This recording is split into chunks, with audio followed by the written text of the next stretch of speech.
Hello, hello, hello. Hi, I am Sylvia Hayes, and welcome to Good News at Prime Time. You are watching a show that is fantastic. I just got to say that myself. The show is fantastic. We bring the good news as opposed to the bad news. And today we're going to be talking about when facing domestic violence.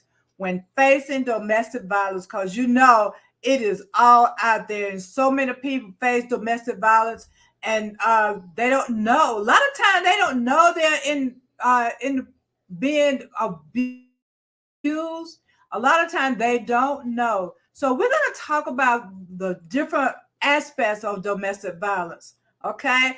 And how you can get some help, because a lot of people out there who need help and they don't know how to get help. Sometimes we want to help people and don't know how to help people. And sometimes our help can cause us to get into trouble, okay? So you don't want to get into trouble. So today we're going to be talking about domestic violence. So let's get started. Yes, domestic Before we violence. go do that, I got to talk about my book, Power Thoughts, Empowering You to Be Successful in Life. Okay, that is my book. You got to get that book. It is so powerful and inspirational. And there are some things in there that will reflect, that will help you out with domestic abuse, self esteem as well. Okay,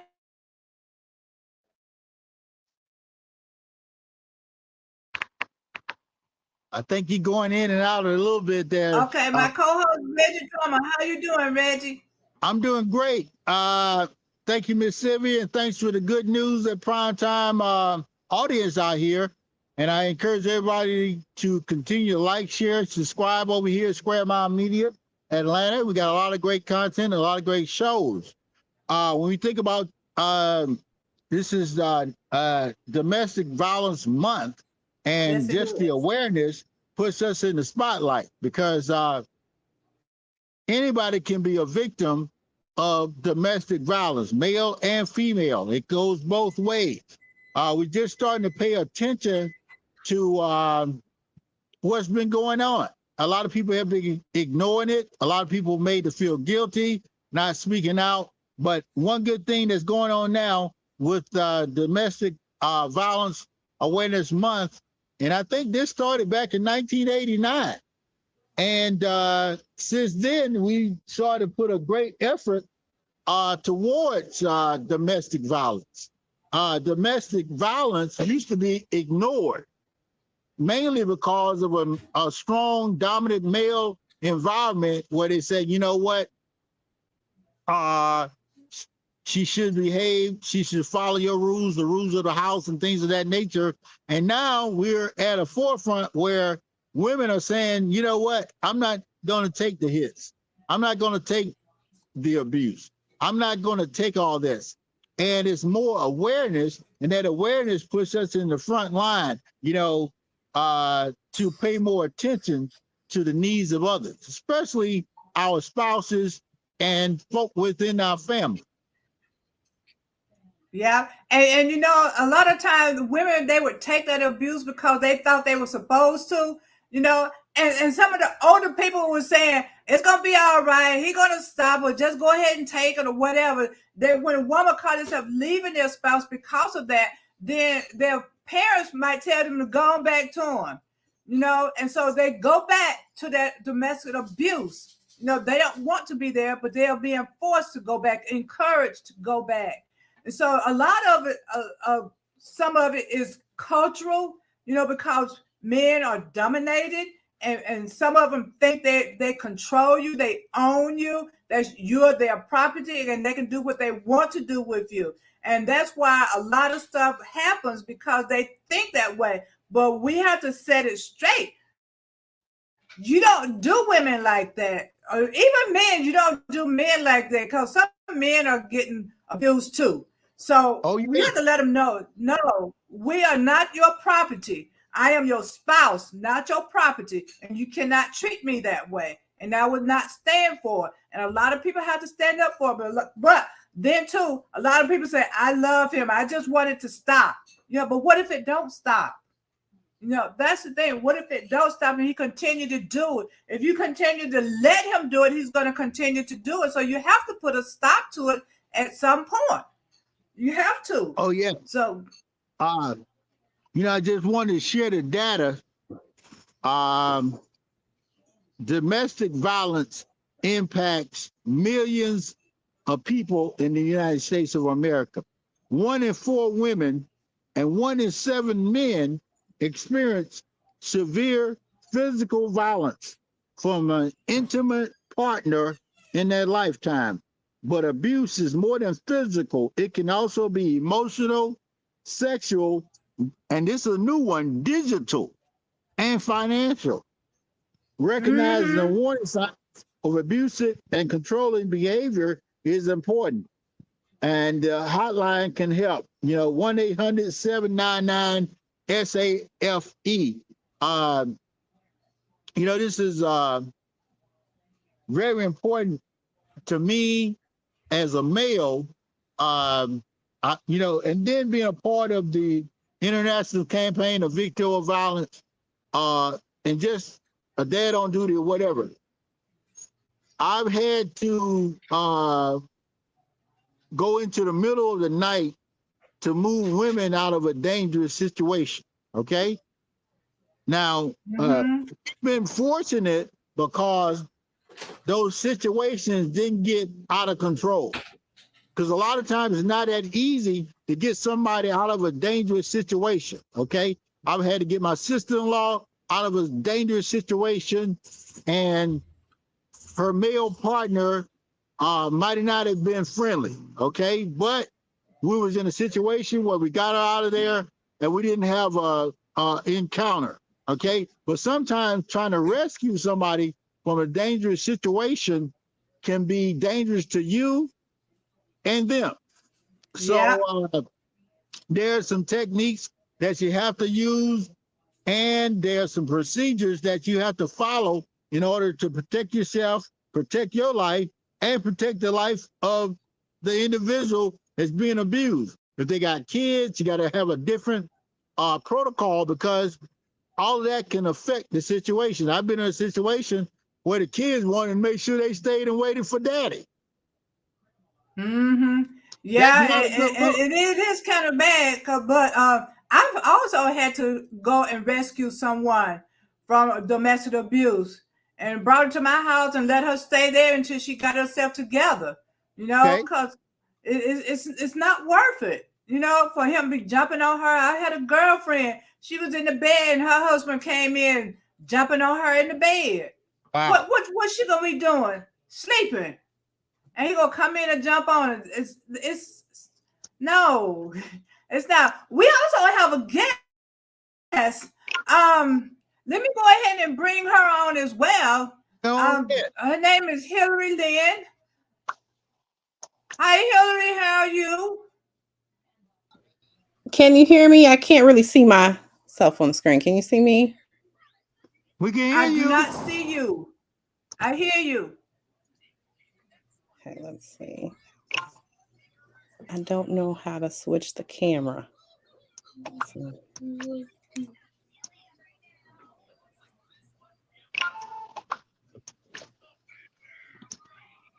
Okay, there we go. Okay. Thank you for Yes. having me on this evening. Oh, you're Yeah. welcome. So, how are you doing? I am doing great. Okay. Well, good. Good. Yeah. So as you know, we're talking about domestic violence, and if there's anything you want to say, just jump in there and say what you got to say. Okay. Anywhere on Yes. the line. Okay, no problem.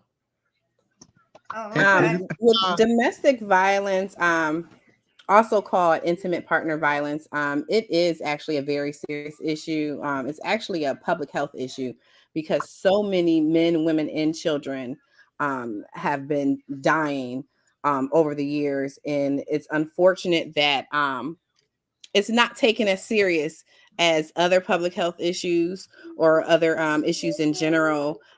For myself, I am a survivor of intimate partner violence, and I had to flee the entire state and go all the way across the country just to protect myself and my children.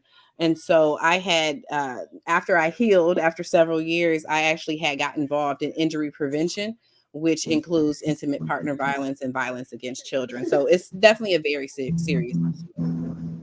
Yeah, and with that, also I know here in the state of Georgia, if domestic violence occurs in the presence of the children, that's considered child abuse, and they can remove the kids for that, for something like that. Yes, I and learned that because I unfortunately, took the they class. don't take it I took the serious. class. It's almost as if a woman has to be killed before they take it serious.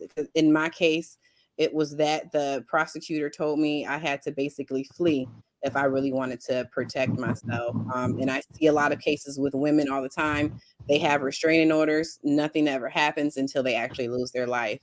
I actually lost a cousin in Cleveland the same way. She had a restraining order and it really didn't matter. And her ex-husband killed her in front of her child. Oh, yeah, I know that do happen because I had a classmate. She was in a domestic abuse situation, and we somebody had to go and escort her to school. We locked the doors to the school so that he wouldn't get in, and then after school, someone would take her home. And she had a restraining order against this man too. I know one day she came to school and she had this big old iron print on her face. And we asked her what happened. She said she was sleeping and she grabbed the iron and put it up against her face. Now you ain't gonna be sleeping and you're gonna go get an iron and put it up against your face. But that was her line. That's what she said. We took it, but we all knew better, you know. So some men can be really vicious. And again, I've seen times when they kill the woman and the kids, you know. And so you have to get away. You have to. And that's why in the media, because a lot of time women are fleeing, because I've also adopted a homeless shelter, and there were women in there who were in those shelters because they were running away from domestic abuse. But in the media, I know that you have to be careful when you're out shooting, because sometimes there are people who are running away and you might capture them on video. And if that person see them, they'll know where they are and they'll come looking for them. So you have to be careful with that. So I discovered that one a long time ago. Just be careful when you shoot and make sure that person have your permission to put them on screen. Otherwise, now you could be endangering their lives. You know, so that is important. You're definitely right about that. A lot of times, especially in the age of social media and things of that nature, we have to be really careful who sees somebody. It doesn't take that much to, especially a controlling type individual that believes that they have the right to control the actions and efforts of other people. When those they can start gaslighting you, making you feel bad. Well, I saw you doing this and you're doing that, and they will justify themselves of trying to control you, by making you feel bad, making you feel like you're the one that is initiating all this stuff. And some of these perpetrators are very capable of gaslighting a situation, making a situation appear that the victim is the person that's causing all of the problems. Mm-hmm. Yeah, they are. And even with the jealousy thing, why was he grinning at you? He was just smiling, being nice, and they want to jump on you because somebody was being nice. It could Okay. be perfectly innocent. But a lot of times, what young people don't realize, they think that stuff is cute, but you don't know those are red flags, especially like teenagers. And this boy is there. Why is he smiling at you? And then the girl said, "Oh, that's so cute. He jealous." But let him Right. get married. It'll be a whole lot worse. That's a red flag right there. You don't want somebody who's going to be trying to control you or tell you who you can let smile at you or talk to you or anything like that. That's control, and you don't want those kind of people in your life. You got to just have to be aware of it. Just have to be Yes, and aware. that's where it starts at. It starts with that mental abuse, alienating you from your friends and your family so that you're only with them. And then a lot of times that's when the physical abuse starts as well. Yeah, yeah. And one thing you have to be not be ashamed to tell, because if you let this happen and you don't tell anybody, then you could disappear and nobody ever know whatever happened. But if you start telling people, then maybe somebody can help you get out of that situation. Maybe you could help you plan your exit if you tell somebody. But some people are ashamed; they don't want nobody to know how they're being abused. But it's not your fault. That's what people have to understand. It's not your fault that you are being treated that way. Try to get some help. I know it may be a little shameful. You don't want nobody to know your spouse is like that, but try to get some help. Otherwise, you're gonna be gone. You know, you don't want to end up losing your eyes because they pour gasoline all over you and try to poke your eyes out or whatever. You don't want that to happen because they can get crazy. Because I've And you known know men what? to just pour gasoline all over the woman and try to burn her up, Hmm. mess her up for life. If you tell somebody what's going on, maybe they can get some help.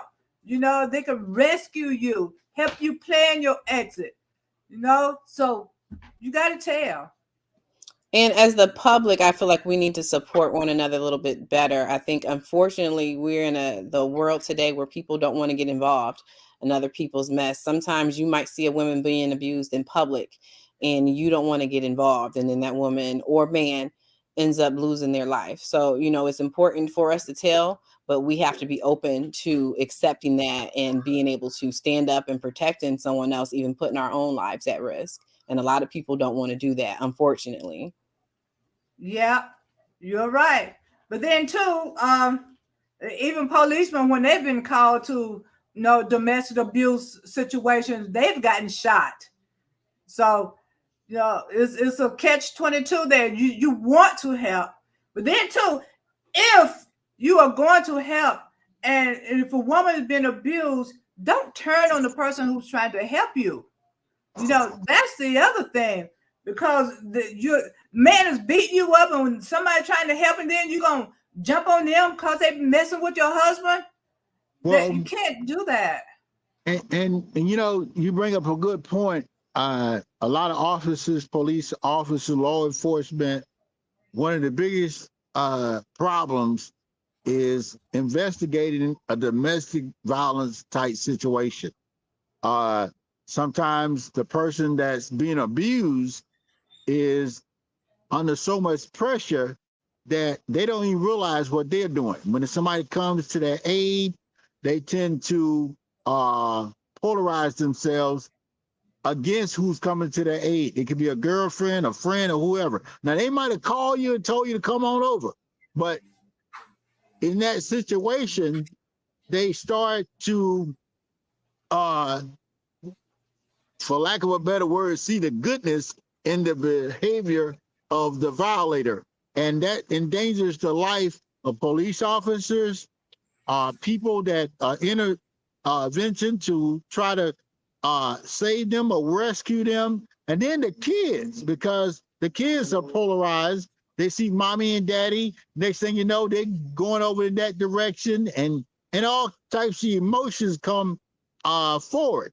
And so it's a very difficult situation uh, when you look at domestic violence. I was just talking to a brother, a male, that was a victim of domestic violence. Uh, he, because sometimes the temperament of people, they're okay at one point, and then at some point, somebody wants to control the actions and efforts of somebody else. He was in a situation where he said his girlfriend, which was his baby's mama, one day He was sleeping on the sofa, and the bills were late, and all this stuff. And she just came in there and threw some hot water on it. Okay. What? Now, I don't know if you ever been woken up with some hot water. It might have not been boiling, but it was enough to get his attention. So he got up and started swinging and punching, and she had a video camera running. Well, that was not a good look. She had his son, who was about 8 years old.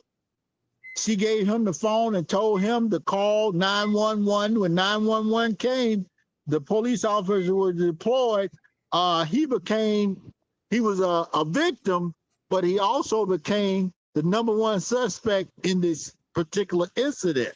And his brother's situation, got out of hand because the police came in and they made him to be the perpetrator. Okay. And it ended up not a real nice look because he got into a problem with the police, and next thing you know, they got the scuffling, whatever, and he ended up going to jail. Now, so many scenarios happen that it's hard for people from the outside to come in sometimes, because a neighbor could be paying attention to you, and next thing you know, somebody said, well, you're being too nosy. Get out of our business. So a lot of domestic violence is a very intimate conversation, between parties involved and people that observe people and their behavior. Yeah. And one of the other things you mentioned, the kids, sometimes children, when they see their fathers abusing their moms, and moms stay there and take it, they think it's okay. And then when they grow up, they're gonna be doing the same thing, abusing their spouses. So we have to put a stop to it, and got to let the youth know that this is not okay. We got to let them know this is not okay, and get away from it. Because if not, the kid's gonna have psychological problems, So we got to fix that.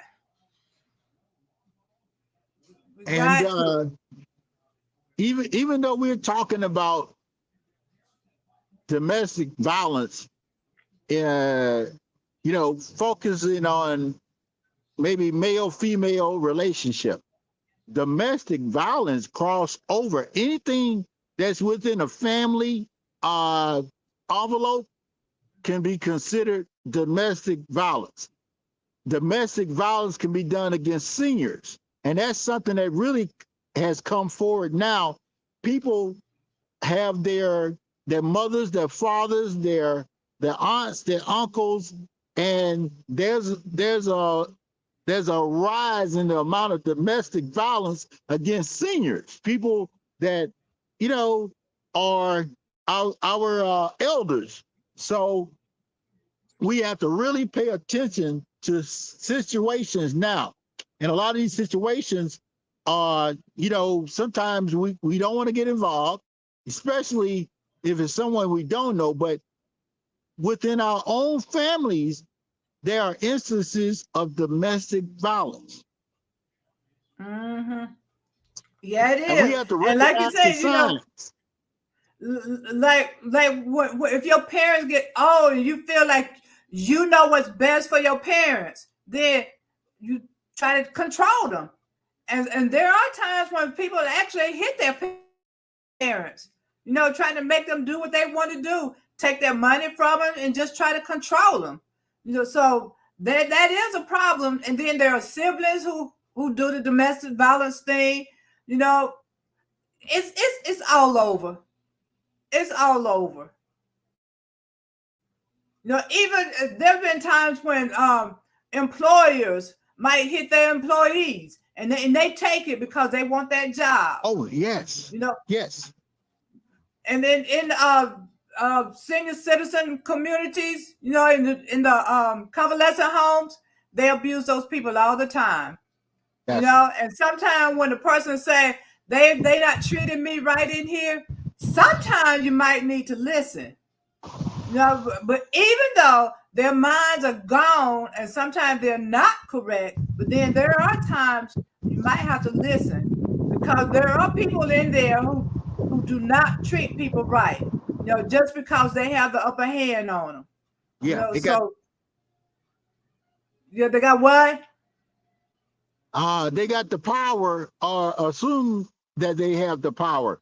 Uh, I was looking at a couple of different types of abuse.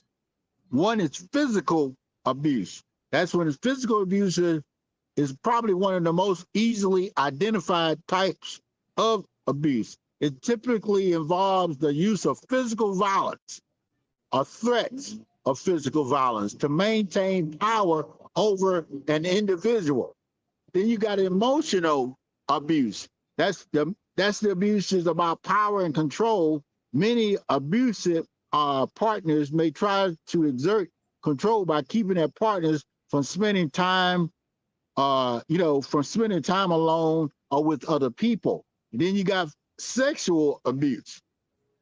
That's health conditions like dementia or Alzheimer's make it difficult for seniors to give consent. We hadn't even fathomed this, and this wasn't even around in 1989 when they first started domestic abuse. Even though it was going on, these are things that happen to seniors. And then financial abuse, retirement and disabled people, or even the elderly, are taken advantage of. I was just reviewing a lady. She's about 90 years old.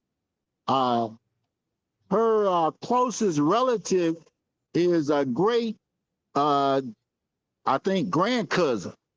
You know, she didn't have a whole lot of brothers and sisters, so the closest person to her is a grand cousin. Okay, and that grand cousin uh, is somewhat of a distance, but at the same time, that's the person that looks after her. Okay.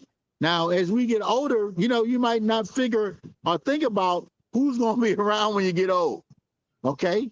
And will they have the right intent to take care of you when you get old? Older people are plagued constantly by some form of abuse, either internally with the family or even outside abuse when they go into healthcare facilities and things of that nature. So domestic abuse has really expanded. Yeah, it is. And when you're talking about financial abuse, shoot, the spouses sometimes abuse their wives. Wife go to work and he take all the money from her. Or he'll say, you don't go to work, you stay home and take care of the house. And he'll give her what he want her to have. And sometimes he might want her to account for every penny that she spends. That's financial abuse right there, to take her money or to just give her what you want her to have, and she totally depended on you. And when someone financially abuses you, and you're dependent on them, it makes it hard for you to get away from something like that. They're financially abusing you and physically abusing you, mentally abusing you, sexually abusing you. It's hard. It's hard to get away. So that's when you need to tell people, when you get that penny, to stick it aside. Save your money so you can be prepared. Plan your exit. That's the way I said. That's what we need to talk about. Planning your exit and finding a way to get out of these situations. There are a lot of shelters out there that will help you. And there are places that you could go to and people don't know about them, or they don't know how to get to them. So if you are in a shelter, that person who's looking for you can't find you just by calling up and asking for the address, because they don't do that. Okay. So because I know I've dealt with shelters, and you can't just go there. Okay. So there are ways to get help, and the police sometimes can help you also. Even though they may say, my hands are tied, we didn't see any abusers on you, we don't see him do anything to you. And sometimes they are slack, and letting women, get hurt. when they call for help, and sometimes they don't do anything. So sometimes it's a catch 22, and sometimes women just have to take it upon themselves to protect themselves if they can't get help. They have to take it upon themselves. So, Hillary, how did you get away from your abuse situation? What was going on that caused you to have to leave? Well, I was abused before I got pregnant with my son, throughout the relationship. During my pregnancy, I was abused. And I just felt like if I just broke up with him, nothing would happen. I'll be fine. But it wasn't until after my son was born and I realized that he was abusive towards my son as well. My son was probably 2 months old. And because I asked him how come he wasn't helping financially, he got frustrated with me about making a decision to go to child support. And he threw a glass vase at my son. And my son was 2 months old at the time. And so I called the police immediately and they didn't take it seriously. They said, "Oh, he's not really going to do anything to you." I'm like, "He hit me. He threw a glass vase at my son. If it wasn't for me going outside crying to my neighbor, who knows what would have happened." And they're like, "Well, he's gone now. So, you're fine." And it happened consistently. When I stopped picking up the phone, he started threatening me on my voicemails, text message, calling my family saying he was going to blow up my car. He was going to kill me and kill my family. And me continuing to call the police and nothing happening, you know I didn't really have a choice. And so it went on for a while, and I called everyone that I could possibly think of. And this is actually the first time I'm saying this publicly. I actually contacted the U.S. Marshal's office. I knew that he had a warrant out of state, and I contacted that state and they refused to come pick him up. I told the city that I was living in that he had a warrant out of state, and they still refused. Like, well, we don't care, we're not going to do anything. So I actually contacted the U.S. Marshal's office, and they said, we don't get involved in this. And I'm crying, I'm begging, like, he's going to kill me and my son. And they called me back. They said, we'll do this favor for you. And so they picked them up the next day, and I sat with the prosecutor, and she said, he's still going to get out. And I can give you a restraining order, but that doesn't mean anything. It's still a piece of paper. And so my best suggestion to you is to leave and never come back. So I packed up my car and drove all the way to the West Coast from Ohio to protect myself and my son. And even after that, my family members, people don't take it serious in your life. Oh, he hit you, what did you do? And so I still had family members that would give him my phone number, so he constantly, was trying to contact me. And probably 5 or 6 years later had went by, and he left me a voicemail one day threatening to take me to court over our son, just to see me. And it's really crazy because I was living here in Georgia at the time. And I went to the police station and I'm telling them everything that's happened in the past and currently. And the police said, he's not really going to come here and kill you. The police officer said it to me. And I'm showing him proof. I'm showing him voicemails that I had saved from years ago. And they're like, he's not really going to do anything to you. And so I ended up contacting an attorney out here, and she told me to get a firearm to protect myself, and do not take him to court to get a restraining order, because she said once you open that door up and you leave a paper trail, he's going to always have a way to find you. So it was just me going to Google. Google has all your information. So I'm contacting every agency that's on Google that might have my name listed, and I'm asking them to remove it. When I'm applying for different things, I'm actually requesting, don't release my information publicly. I have to take extra steps just to protect myself. It has been 11 years now, and now I'm finally comfortable where I said, you know what? I know how to protect myself. I have God, and if he knows where I'm at, then so be it. And so now I'm able to finally live my life's dreams, because I am comfortable with people knowing that I live here in Georgia. And that has taken a decade to even get to. Wow. And definitely power to you, sister, because a lot of people don't get to share their story. And as a male, sometimes either trying to help somebody or trying to find out what their needs are, it can be difficult. Even with law enforcement, like you said, sometimes they already programmed. They're doing a little bit better, but in the past they were programmed to come into a household and say, "Well, what did she do? What's going on?" And they Exactly. will allow the male to dictate the conversation, and that conversation allowed a lot of women to be abused. So kudos to you for standing up and being a voice and an advocate for so many women in domestic violence abuse situations.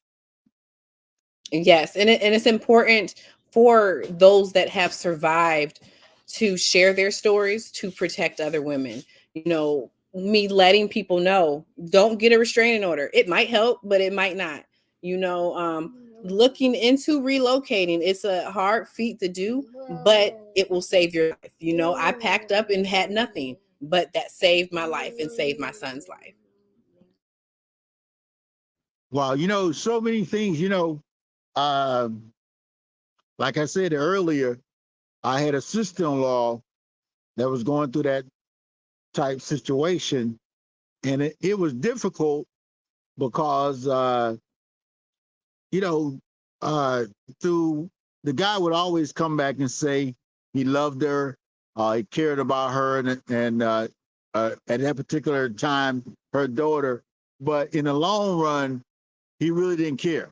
He was selfish, he was inconsiderate, and he was an abuser. And even as a male, because this same brother, we watch football games together. You know what I'm saying? And Yes, it's that's hard. how it usually is, with my ex, after the first breakup, it was, will you marry me? I'm going to tell your family how much I love you, how much I care about you, just to bring you back in so they can do the same thing, alienate you from everybody else again, and a lot of times your family gets tired of that back and forth. You leaving, you coming back, he's drawing you back in, and then they remove themselves, and he knows that. And so he knows once your family is completely tired, he knows that he has you to do whatever he wants with you, unfortunately. Right. And a lot of times families, we put out a lot of things to recognize different signs and things of that nature. But a lot of times, depending how individuals within a family are raised or what they've been around will determine how they handle a situation. Some families, you say, well, how could they ignore this? How could they blatantly just look at a situation and say, well, my son couldn't do that. That's my son. That's my baby. Uh, he's not going to do this. And this was in situations where mothers had been abused by his father. And you know You what? know, And sometimes mothers actually know. They oh, just go to the end of the world to protect their child. yeah, Unfortunately, they care about their child more than they care about what their child is doing to somebody else. Yeah. Fortunately, I have not been one of those parents. Because if my child is abusing his wife, you bet you $5 I'm going to be on the wife's side. Yeah, and I believe he knows that too. Because that's one thing I don't believe in doing is abusing women. I don't care who it is, my son or my husband, my cousin or whoever. I don't believe in doing that. So if my son is abusing his wife, I'm not going to take his side. Not at all, because that's not right. No, he knows I've never stood up for him when he's doing wrong anyway. I always told him that as a kid. If you go to jail, don't look for me to come and get you. If you did something wrong and I told you about it, I'm not coming to your rescue. So they know, he knows, not to do anything wrong. So I don't understand some parents though. No, a woman is a woman. I don't care if it's your daughter-in-law, your daughter, or whatever. Women supposed to stick together. You And know, some parents encourage it. Like, I mean, if you can go back to The Color Purple, where Celie encouraged, Harpo to beat his wife. And that, even though that movie is older, that still continues. Some women believe that's how you put a woman in her place. The man has say so over everything. He can dictate to you what you do, how you move, and if you're getting out of line, then he has a right to abuse you. Yeah, and and I know of somebody like that too. This girl told her mom that this dude was beating up on her, and she told her that he should have beat your butt. And to me, it's like, no way. No, he shouldn't have. The way Well, I look at it, if you got to hit me, leave me.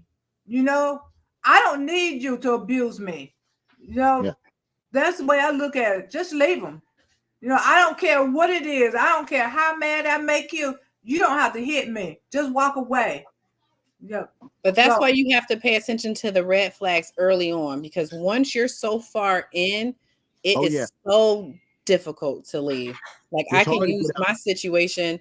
He didn't put his hands on me for probably like the first year. So once I just finally decide to leave just because of, cheating, I decided to leave. That's when he abused me for the first time. And I still left, but it was that later became stalking. And I love you. I can't leave you alone. Let me take you out. Just overwhelming you with so much. And if you're already in love with this person and you spent a year with them and they've never shown you this, then they can just draw you back in. yeah. It's very difficult. But like I said, it does start emotionally first. Although he never physically laid his hands on me, I didn't pay attention to red signs, because the abuse was definitely verbal from the very beginning, towards myself, towards my mom, and my friends and other people in my life. And I ignored it. Like, oh, you were disrespectful towards him first. That's why, he said that to you. And maybe I am this, that's why he called me that, or he didn't really mean that. That's how he talks anyway. So it's important to pay attention to those red flags in the beginning. Yeah. Yeah. Well, that's a part of gaslighting, where they make the victim appear that they doing something wrong. You start feeling guilty. You'll say, well, what could I have done better to make him not go off or make her not go off? And now we're starting to dissect that. And when we dissect it, we see that these folk have some problems. Now, usually, uh, now, some people they're nice at work, they're nice in the church. We have a lot of people in the ministry that are abusers, believe it or not. They can dictate scripture to tell that they should be whooping or chastising their spouse. Okay, and this is something that has been passed down and dictated to for such a long time, until families sometimes, and it could be women in family, like you brought up Color Purple, where they say, you know what you doing wrong? What's going on? What he did? What? Don't he pay the bills? Yeah. Especially if the woman is a home provider. She's not working. It can be so much guilt treatment that she believes she needs to be there. So don't you want to make sure the family's okay? Doesn't matter if he's having an affair. Doesn't matter if he's and this is a guy that's not physically abusing you, but he's jeopardizing your body, your mind, because he's going out there having affairs. You don't know what type of diseases he's bringing into the house and whatever. But because other family members make you feel guilty for speaking out. And so people can feel guilty for speaking out against domestic violence or any type of abuse. Yeah. And that mental abuse is sometimes it's worse than the physical abuse, Yeah. because it gets to your head, you know? It gets to your head. Physical abuse, sometimes you can hide, but that mental abuse, it plays with you. Oh, And yeah. people don't understand that. They don't understand if he's calling you all kinds of names and just degrading you and all of that. They don't understand that's abuse, and you don't want that. they don't understand that. And sometimes they will use these names or try to talk you against your family members. That's abuse. Oh, yes. They don't want you to be around your family members are a bad influence. I don't want them here at my house. No, you can't talk to this person or you can't see these, and that's abuse. And you have to find a way. And I know sometimes it's hard because if you love somebody, you love somebody. Some people, when they're in love, they just downright hard in love, and it's hard. And then you have to make your way. Just start. You got to decide. I'm not going to take this, and you have to start building on it, having Yeah. that nonchalant attitude towards them.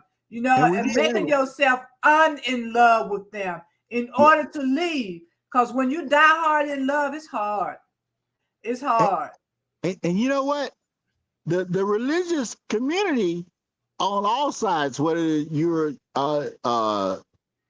Christian, Catholic, Islam, or whatever, is such an ingrained psyche that says women submit to your husbands. So when a Mm-hmm. woman gets married, uh, this thing is so deeply embedded in us that we believe that it's the husband's job to discipline the wife. And that's Yeah. why domestic violence has gone on for so long. Now, men are starting to experience, like I said earlier, I had talked to a male that he was around about 35, 36 years old, had experienced some degree of domestic violence, but the dominant people in domestic violence abuse here in America and around the world are males. Males are the dominant, perpetrator of domestic violence, and a lot of it has to do with our upbringing. You know, the alpha male mentality. You got to go out, hit her over the head, make sure she get pregnant, make sure she cooking, make sure she provides and care for the kids. All that stuff was what people thought or believed to be the best model for a relationship. And now that's breaking down. And Yeah. it's so many men that are actually insecure and not where they want to be in their lives and jealous of their partner and their partner's career, whatever they may be doing. And so the only way that they can feel like a man is to put their hands on their spouse. Right. Mm-hmm. And not even to, you can take during especially here in America, and I use this as a model, the black man in America. Now he could be a slave, he could be abused by his white boss, but he felt strong when he came home, and he would lay hands on his wife because he couldn't lay hands on nobody out in the world. This is before women started to populate the workplace. So when he came home, he became the dominant authority. What he said went, what he said goes, what he said was the gospel. Outside of God, he was the family God. He abused the family and he abused the children as well. And you know what? This was also the case in white families. You know, domestic violence, especially in America, can trace its roots to the authority that was handed down from uh, biblical principles, where they say, you know what, if you're not controlling your household, a man was considered weak, and a man did not want to be considered weak. So whether he was a black male or a white male, he said he had to dominate his family. The kids had to, either feel some degree of threatening from him so they can obey the rules. The wife had to feel some degree of threatening from him, so she made sure that his drawers were washed, his food was prepared. Anything that needed to be done around the house, she did it. She pretty much did it all. And now we're seeing a different spin because it's more awareness, but this has been going on for a long time. Yes, domestic violence happens across all color lines. I don't know if you guys have ever seen a movie. It came out in the 80s. It's actually called Bastard Out of Carolina, and it's about a white family. A woman was a single parent. She met a hardworking man. They got married. He lost his job. He then became physically abusive towards her and began to sexually molest her daughter. And it happened. It happened Wow. for years. And so, domestic violence knows no color. It can happen anywhere in any family. Yeah, you're right. So let's explore some of the reasons that there is domestic abuse. So I know one of them is jealousy, and don't let a woman make more money than a man. He's going to feel insecure, and he's got to show his manhood by being abusive to her. That's one of the reasons, there is domestic abuse. Uh, them losing their jobs, and then too, pattern. They saw their parents do it. So they're gonna do it too. They thought that's what you're supposed to do. So what other reasons did you guys think we have domestic abuse besides jealousy and control? You know, I'm supposed to control you, because they brought up man is head of household and he has to control everything. So you're bucking the system, so I gotta keep you in check. That's not the way it's going. What other reason do you think that there is domestic abuse? Childhood traumas is a big reason a lot of people are abusive once they get into relationships. That's their way of taking their power back from the years of experience that they went through growing up. And so once they get into a relationship, they then take on out on what happened to them, what may have happened to their parents and their same relationship. Mm-hmm. Yep. And also, we had a question, how much does culture affect domestic violence? When you look at all the TV shows, now, even when I was growing up, and I think about a lot of the shows, the women, and these were white women, okay? These were white women that were docile, didn't have a lot of voice, and that was the temperament that was set in America. When I started seeing, I think Diane Carroll played a show that she was a single mother, and I can't think Julia. She played in the movie, the TV series Julia. But a lot of the TV shows that have indoctrinated our behavior. Now, when we look at young people, there are a lot of TV shows and movies that are very abusive towards women. We look at the music. We look at rap music.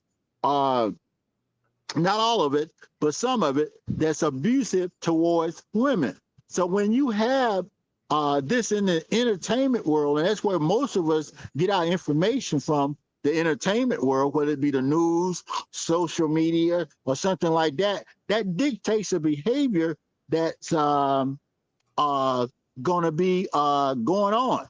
The behavior, because, sometimes I look at young people, I say, man, boy, they are very violent. The phone, they're cursing each other out, and these are baby mamas and baby daddies. So a lot of this is telegraphed from the behavior that they see on a regular basis. You see the aggressive uh, today, maybe and I just look at Black Americans, an aggressive Black woman, and maybe a docile type inferior Black male that wasn't raised properly. He thinks that the only way he can get his lady friend or his girlfriend or his baby's mama to pay attention is to lay hands on her. So that's we have to address that, and we have to face it head on. Mm-hmm. Yeah, and talking about music, um, I know I was at a club years ago, and the DJ put on a song, and it was calling women bitches and all kinds of stuff, and those women just got up there jumping, partying to this. I'm going, no, no, how can you do this? They would. It was like the best thing that ever happened to them. That music and the words that man was saying on the uh-uh. So sometimes we can't just take stuff without consideration. I don't even have words for it. You got to think about stuff. You have to think about what is being said, and it's not just the beat. No, maybe they would just jump into the beat because that's what young people tell me. It's the beat. It's not the words. I'm going, no, listen to those words, because they say it's the beat, but the beat was fine, but the words, they were jumping on it. They were jumping out on the floor, just boogieing away like crazy. It's like, what's wrong with y'all? Listen what this man is saying on this record. What he's calling you, and you jump into it. So you can't just take everything. Some people they don't even think twice about stuff. When they be calling you bitches and stuff like that, people don't think twice about it. Just another word. No, let one call me one. No. Well, anything that you listen to or around is going to get in your spirit anyway. And when it's in your spirit, it's going to dictate how you move. But the United Nations Commission on the Status of Women says that the amount of music and media that depicts women as being sex objects and abuse victims, it supports violence against women in relation to women being sex objects and victims. So that in turn influences everyone else. So when it's on social media, if videos are being shared on social media with women being abused, that in turn dictates that audience going and abusing whomever that they're with. So it definitely influences the culture.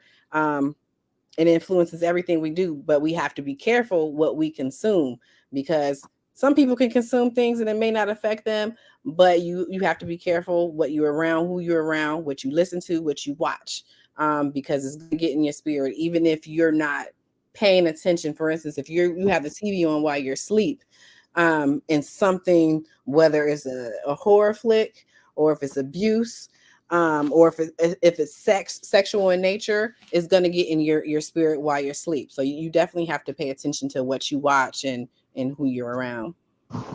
Most So definitely. true. Yeah. So let's explore how you get out of these situations. Okay. First of all, we have to realize the red flags, recognize the red flags. That's the first thing. And if you don't feel comfortable with something being happening, then that's a red flag and you need to do something about it. Sometimes people let things happen and they don't say anything, because they don't want to rock the cradle, you know, buck the system. They don't want to say anything to upset anybody. But sometimes you have to. You can't just let somebody call you things and treat you any kind of way, and you don't say anything because you don't want to cause a conflict. Because if you do that, they're going to continue to do it. So first of all, recognize the red flags. Don't just sit quiet about it. Do something about it. Say something. I feel that you shouldn't be doing this to me. You hurt my feelings when you're doing this. You can do it in a gentle way. I don't like the way you call me this name. I don't like the way you do this or whatever. Please do something different. Even using profanity, because I've seen times when I'm going, can you please do some word substitution? Because I don't like the words they be using. A lot of times people, everything come out of their mouths with profanity. And they say, quick, can you do some word substitution here? Because it's offensive. And you can do it in a nice way without becoming aggressive. Maybe they'll listen. If they listen, they are paying attention and they care about you. If they don't pay attention, if they don't take heed, then it's not worth your time. They're not worth your time. If they can't respect you and your feelings, you need to go. You can't sit there and let yourself be abused like that. And when you're in those kind of situations, let somebody know. That's one thing you got to do. If somebody's beating up on you, tell somebody. Okay, plan your exit, because sometimes if you tell them that you're going to leave them, they're going to make sure you don't leave them. Okay, so you don't want to tell them that you are leaving. You plan your exit. Get somebody to on your side tell somebody what's going on. So just in case you disappear, they'll know what's going on and they can guide the police in the right direction. But in the meantime, if you're gonna plan your exit, let somebody know what's going on. Have your money stashed aside somewhere else so he won't get it. So when it's time to leave, you can grab your money and go. Have your suitcase packed. When it's time to go, grab that suitcase and run. You might have to have a truck sitting down the road when he's go to work. When he come in, have your stuff packed up real quick and gone. When he come home to an empty house, you got to plan your exit. You don't tell him where you're going. Then next thing you know, you way down the road, another city, another state, another country. You got to plan the exit and don't tell people what's going on so they won't tell other folks where you are like that, because some people they say, "Oh, so and so is in Georgia," and then he'll go to Georgia looking for you. So if they know that he's abusive, they know your life is in danger, they're not going to tell. If they're true friends or family members, they're not going to tell. They're going to look out for your welfare. So that's some of the things that I have. Anybody else got something else to say? Yeah, I think it's important.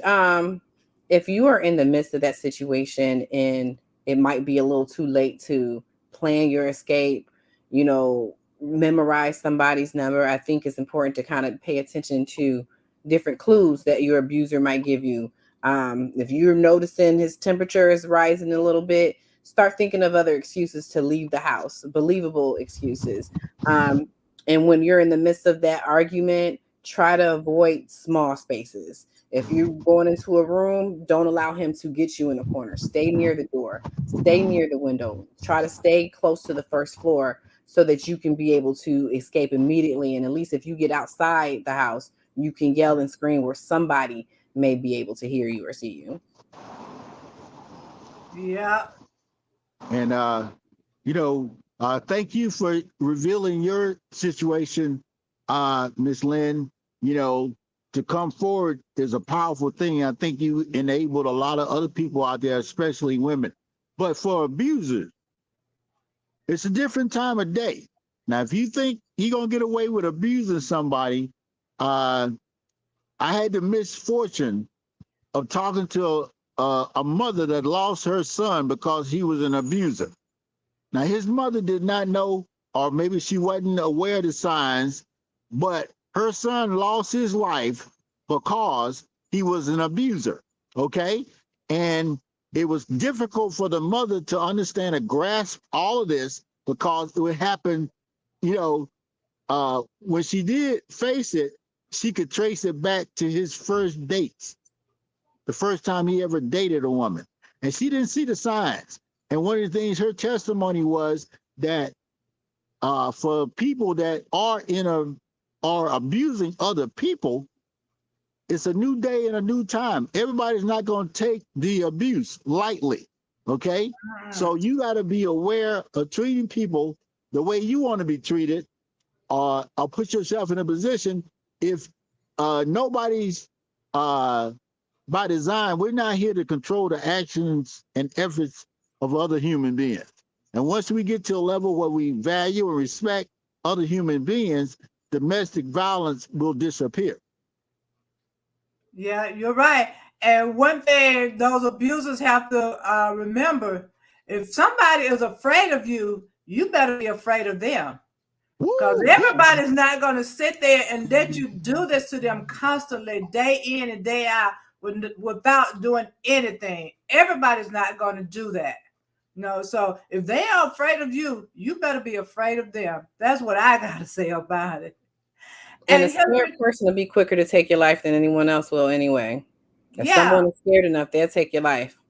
yes, yeah, and it will be self-defense. Self-defense. Because I'm tired of you beating on me. I'm tired. I'm tired. I can't take no more. Bang, bang, bang. You know, that's the way it's going to be.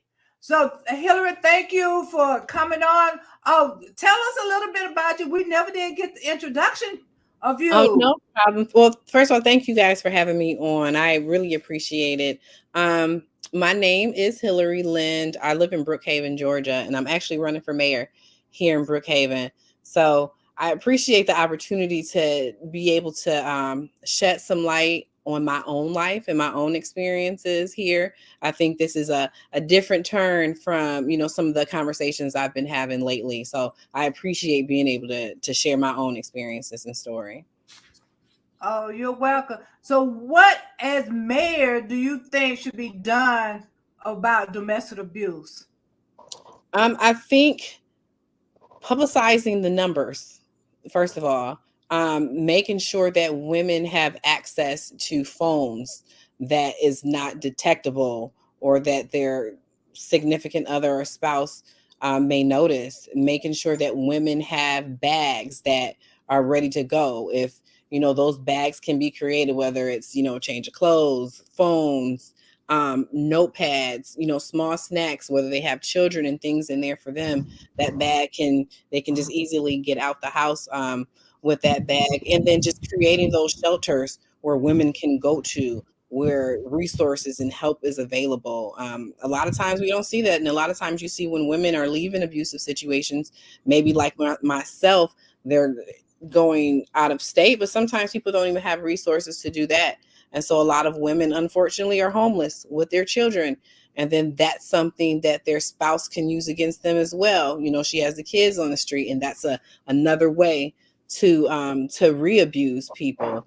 And so what I would do if I noticed there was a large number of women that were being abused and those resources were available, I would actually create those programs. I would partner with different agencies to create those programs so that women have resources to escape. Oh, okay. Yeah, and right now there are about 64 organizations in Georgia that provide some service or another for women people in domestic abuse, mostly women. About 64 organizations throughout the state of Georgia that can help. And again, if nothing else, dial 211, which is the United Yes. Way. And you know what? And they really do help. Even if you're applying for something for food stamps or something like that, if you let them know that you were in a domestic violence situation, they actually expedite those resources to you. So that you get the help that you need. In most programs, they will keep your identity kept to themselves, so no one would know that you're escaping whatever situation. They also help you with rent. If you are escaping a situation, they will provide you with a down payment, a deposit to wherever you move. They will help you with the first couple of months of rent. Those resources are definitely there. So it's simple, like as Sylvia said, calling 211 or just going on Google, looking up resources for rent or anything for domestic violence victims. Hmm. And that National Domestic Violence Hotline is 800 799 7233. 800 799 7233 or 799 SAFE. You know, um, you can dial that number. And also, you can text 888-788. Text START. I guess I should do that. Text START to 888-788. And that would be a way to get help also. And there's a website, domesticshelters.org. Domesticshelters.org.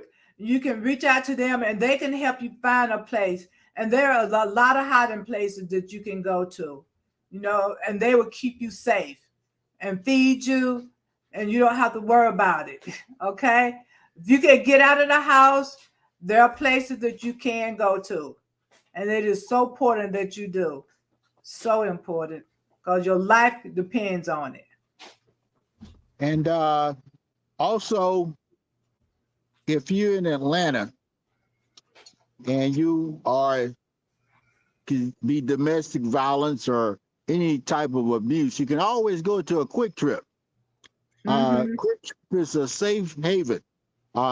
You can go in there, and they usually have some people on deck where they can plug you in. to something, whether it's a United Way situation or anything like that. But I also want to share with everybody this Friday, Friday the 13th, there's a live thing on Instagram for the National Domestic Violence Hotline. You could go over on Instagram and you can put in, you can join the live conversation, survivors and steps towards healing. And that's the National Domestic Hotline.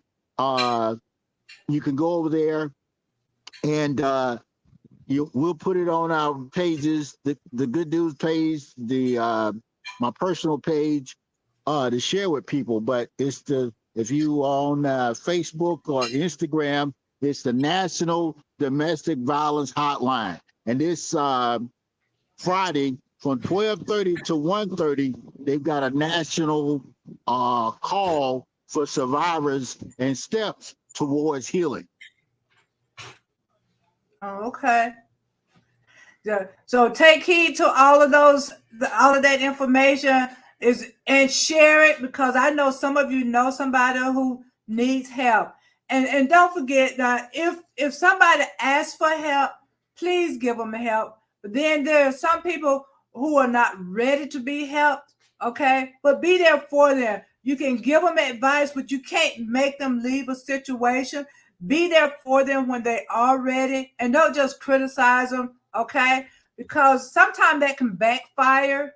Don't let anything backfire. That's the thing. Be there for them, and when they're ready to go, be there for them, because it is so important that they get the help that they need, okay? Get the support. And don't say, what did you do? Why you let him beat you up or something like that? No. Or don't tell them that he's the man if he's supposed to beat you up or he's supporting you. No. No, support is no reason to be abusive. You can give me all the money in the world, but that doesn't give you the right to hit me or to abuse me and make me feel bad. I had a friend who was in an abusive relationship, and he would call her all kinds of names and say that she was ugly. That woman cried because she thought she was so ugly, but she was so pretty. The woman was really pretty and she had things going for her, but she thought she did not because of what that man was telling her.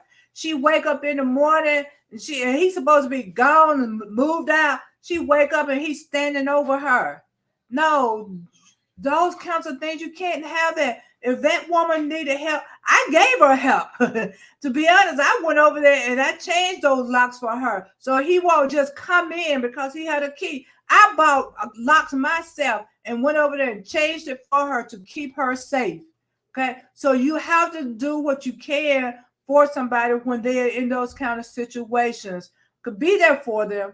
Okay, pass out these numbers, give them the numbers, and just be there. Okay, and remember, you control your destiny. Okay, you control your destiny. You have the power to succeed, and let no one discourage you from reaching your mightiest dream. I don't know why I'm saying that, but but your dream is to be happy, safe. Okay, that is your dream. That is your life, to be happy and safe and to be loved, not to be controlled. Okay, not to be controlled. You don't want to be controlled. You don't want to feel unhappy. You don't want to be afraid to turn your corner and look at somebody because he might say something or he might slap your teeth out or something like that. You don't want those kind of situations. You control it. You let them know that you're not going to treat me this way. Okay. And if they want to buck the system, you know it's time to go. First of all, we can't just be passive all the time. Stop being passive. That's what a lot of people are. They're passive because they feel like that's what they have to do. They feel like they're supposed to be passive. No, you're supposed to be loving, not passive, not taking in and everything that they pass out to you. No, you have feelings. Okay, explain that to them. I'm somebody's child. Okay, I have feelings. So don't let them treat you any kind of way, and get help. Call the police, do the restraining order, have that paper trail. That's the main thing. Have a paper trail. If somebody beat you up, write it down. Call the police. Have a paper trail. So if something happened, they know where to go. Okay? So until then, I'm going to say pick up this book, Power Thoughts, Empowering You to Be Successful in Life. You can get that book on Amazon, lulu.com, or you can go to my website, which is AandKProductions.com. AandKProductions.com. Power Thoughts. It would empower you to do the right thing for yourself. Okay? So until next time, domestic abuse is out. Okay? Y'all have a good one.